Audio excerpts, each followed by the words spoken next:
New P2JB, the first implementation of Patience to Jailbreak, which is the new kernel exploit, compatible up to Firmware's 12.70 on the PS5.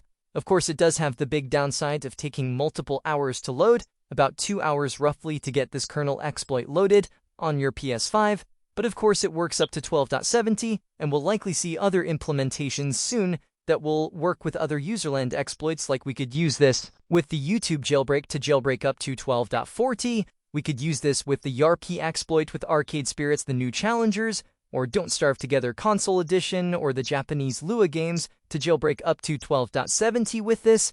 And also, of course, you could unpatch the Blu-ray jailbreak with this exploit, and then for people up to 12.0, you could then use the Blu-ray jailbreak with the older Poops kernel exploit to jailbreak normally within a few seconds.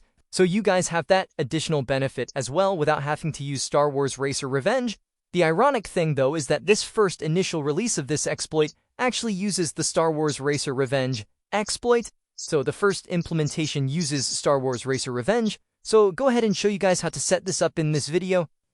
This is still the very early initial release version, and we don't have KStuff support yet, which means we cannot actually, run our PS4 fake packages or our PS5 game dumps up to firmware 12.70 until KStuff is supported on those firmwares. So still a little bit longer to wait, so you really have the full jailbreak functionality. But I'll go ahead and just show you how to get the initial release version set up, and we can see if we can actually get this running on my console here. So in order to run this, we need first of all to download the latest update to Lua Core, which now supports 12.x and 13.x kernel offsets, as well as an updated ELF loader, which works up to 13.20. So we need to go ahead and download the Lua Core 2.2d.zip file from this repo. If we head back to the main page, we can also go into the payload section, and we have the P2JB.lua, which is the kernel exploit, which was added by Kubrick 3000. So all you need to do is click on the Lua file and download the raw file and get that downloaded as well. You'll also need netcat GUI or some kind of payload injector, which I'll also leave a link to in the video description. So you can check to make sure you're on a compatible firmware by heading into the system settings, system software and console information, and here you will find your system software version. I'm on 12.0, but again, you can do this up to 12.70, so as long as you're on firmware 12.70 or below, you will be able to run this jailbreak if you have Star Wars Racer Revenge for this first release. Next, you also want to go down to your update settings and make sure you have download update files and install update files both unchecked so you don't accidentally update to a higher firmware. And I would also head to the network settings and uncheck the box to connect to the internet for now.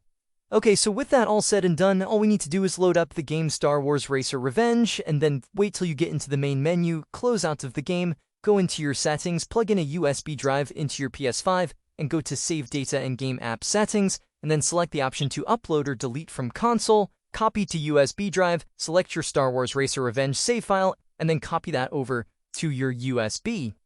Okay, so if we plug that USB drive into our computer and then head into the PS4 folder, save data, and then you'll have this folder with a bunch of letters and numbers. That's your account ID.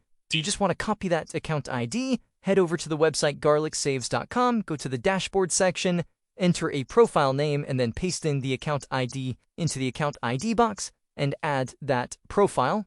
And that will create the new profile. Then we head over to the resign section and select that profile that you just created with your account ID. Open up the Lua Core zip file and extract the title ID for your game. In my case, that's 03474, which is the US version of the game. So if you have the European version, it would be the 034921 that you would extract. But in my case, it is going to be the 4741 because I have the US version of the game. And then from there, we can simply open up that folder, which contains our save data or the exploit. And then we just go back to the garlicsaves.com again and drag those two files into the box here in Garlic Saves, and then start the resign process, which will resign those save files over to your user account. So just wait for that to complete. It may take a while depending on how busy the website is at the time that you're running this. So once it's done, it will give you a link to download the resigned save data. So you just download and open up that zip file that you get from the website, and then simply head back over to your USB drive, go into the account ID folder, and then the next folder that contains your save data, delete the save files that you exported from the console, and then replace them with the ones that you downloaded from garlicsaves.com. And that is basically all you got to do there. Simply plug in that USB drive back into the PS5, then simply press circle to go back to the previous menu and copy or delete from USB drive this time. And then we want to select our Star Wars Racer Revenge save and copy that over to the console storage. And that will get the exploit installed. Now you just got to wait for that to finish. So once that's done, we can simply head back over here to our network settings and get set up for the internet connection. But make sure you connect to the internet this time and set up an internet connection. And press options on your registered network, go to advanced settings, change the DNS settings over to manual, and I would recommend setting the primary DNS to 127.0.0.1.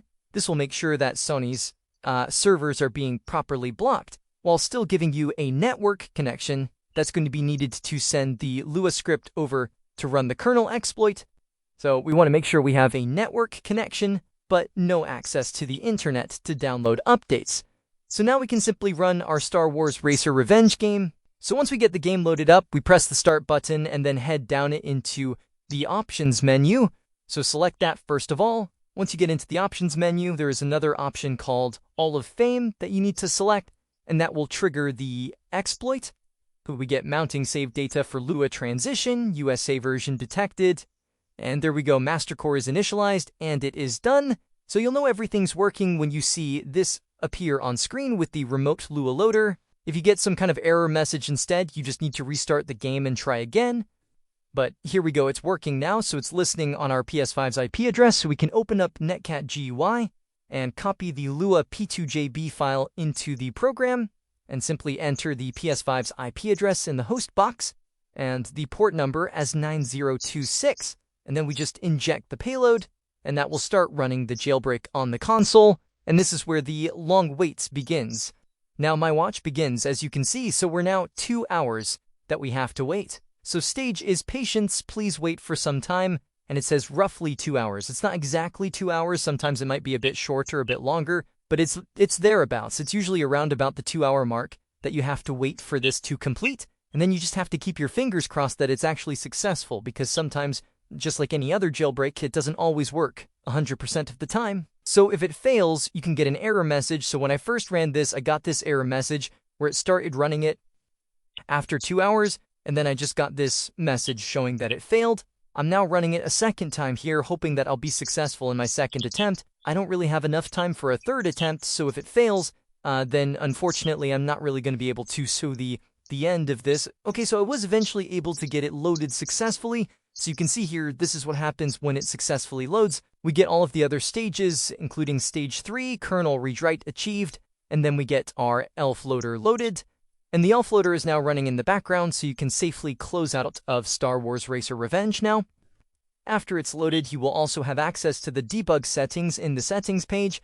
As you can see there, debug settings is enabled, but also you have the ELF loader, so you can now send any supported payloads, any payloads that support up to 12.70. You will be able to load them. I'll just use the FTP server payload as an example. You basically just drag the payloads in that you want to run, the ELF payloads, and change the port number now to 9021, and then inject the payload. And then when we go ahead and eject that, there are on the console, you can see we get the notification serving FTP, and then all we need to do is open up something like an FTP client like FileZilla or WinFCP, enter the IP address of the PS5 in the host box, and the port number is 2121, and then we can quick connect and access the root file system of the PS5. There'll be a bunch of other payloads that you can run already up to 12.70, but the big one that we're waiting for will be KStuff, which will allow us to then run our PS4 fake packages, and also our PlayStation 5 game dumps. We'll be able to load those once we have KStuff support up to 12.70, but we'll just have to wait because it might take a little while for that to get ported. And to try and avoid having to reload the jailbreak multiple times, you can put the console into rest mode, and then recover from rest mode instead of turning the console off and back on, so that it retains the jailbreak when it recovers from rest mode. That way you will not have to run it as often, given the fact that it takes a couple of hours to load. So that's how you get the exploit up and running with Star Wars Racer Revenge with the initial release version, but obviously we need to wait for KStuff to get support so we can then run our PS4 fake packages and PlayStation 5 game dumps up to firmware 12.70, as well as this getting ported to other userland exploits that are more convenient to use, like the YouTube jailbreak and potentially other ones as well.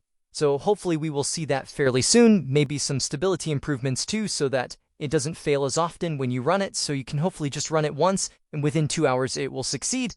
But anyway, that's going to do it here for this one, so hope you guys enjoyed this video or found the information useful. If you did, please give a like and subscribe, and as always,